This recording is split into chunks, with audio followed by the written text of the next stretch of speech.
Dominic Grieve, why do you think you won People's Choice Conservative MP of the Year? What is it you've been doing in your constituency? I'm not sure why I should have won it. Clearly, there are two sort of strands to my life at the moment. There might be a third, but just to examine each one. I've obviously been very busy in Parliament over the issues surrounding Brexit.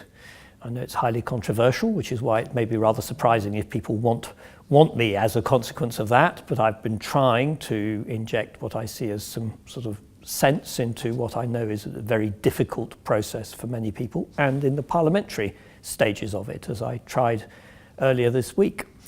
So it may be that that's made a contribution. It's certainly, I'm conscious from the emails I get that it's appreciated, often by people who aren't necessarily party affiliated, which helps me along a bit with my work. I've tried to do quite a lot in the last 12 months on community cohesion.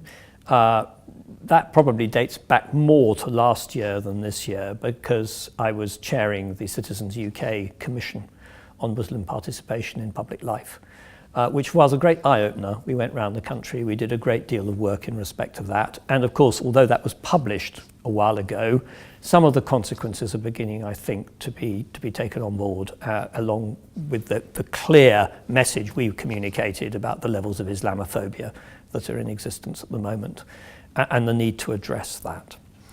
And that message that you have given to the country from the Commission, did that make you a better MP in terms of what you were doing to help the underprivileged and ethnic minorities in your constituency, or was that there first? I hope that was there first. I mean, I hope as a constituency MP now of nearly 22 years standing, time passes rather quickly, I hope I've been doing that throughout my time as a Member of Parliament.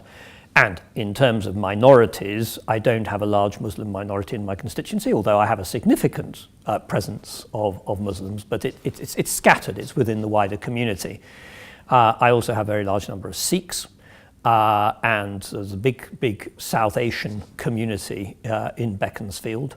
And there are some people, but not necessarily from ethnic minorities, who are in a very wealthy area, very underprivileged. And certainly I try to do what I can to help them. But I don't represent an inner city seat, as some MPs might do. But the work on the Commission has certainly been riveting from my point of view and very educational, so I hope I can continue taking that forward. And is there any conflict in terms of the priorities that you can give to the underrepresented, or rather the disadvantaged in society? Because you've got other constituents as well who might have different priorities and say, well, why are you spending so much time on this when there are all these other needs that we've got as constituents? I don't think that's a major issue. Beaconsfield is a very wealthy place. It's full of very successful people, but it's also right to say it's a place which is full of charitable fundraising, for example, and full of people who do take an interest in the disadvantaged.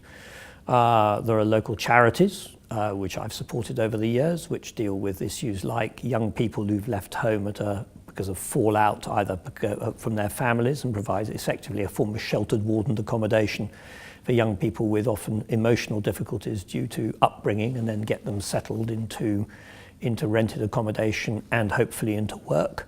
There are charities in my constituency dealing with, there's a wonderful thing called the Thames Valley Adventure Playground, which provides an adventure playground for severely disabled children.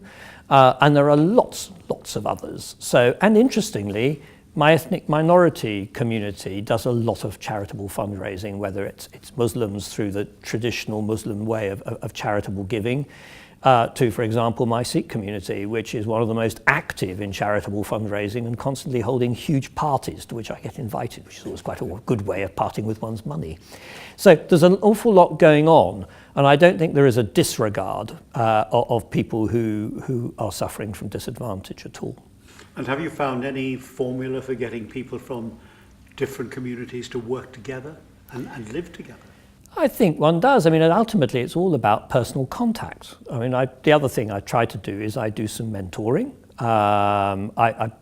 Informal mentoring over the years, not necessarily constituents. It's not usually people in my constituency, but sometimes people from ethnic minority backgrounds who have come from backgrounds that are not in any way advantaged, and it's fascinating to watch their progress. And in one case, I can see somebody who's well on the way to having a very successful career, and yet the starting point wasn't one that you'd normally associate with that at all.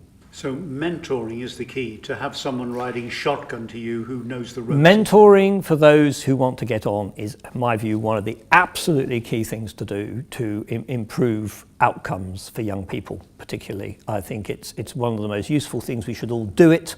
And if we do it, I think it's also very rewarding. It doesn't take up very much time either. It's just a question of taking an interest in people and a bit of encouragement and a bit of guidance sometimes, and some introductions. So you can help people by saying, have you been to see so-and-so? Or have you spoken? Have you tried this particular route? And certainly one of the interesting things when we were doing the report into Muslim participation in public life is how important mentoring is going to be in encouraging Muslims to, from whatever background, to get involved in wider civic participation in this country.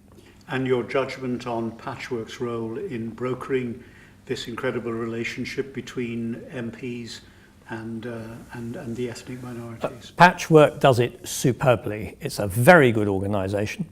I've been a supporter of it for a long time. I got to know it precisely because I got involved in this field. And it's rewarding to work with them, and I can't always do everything I would like to help Patchwork, but it's doing just the right things. Dominic Grieve, thanks very much. Thank you.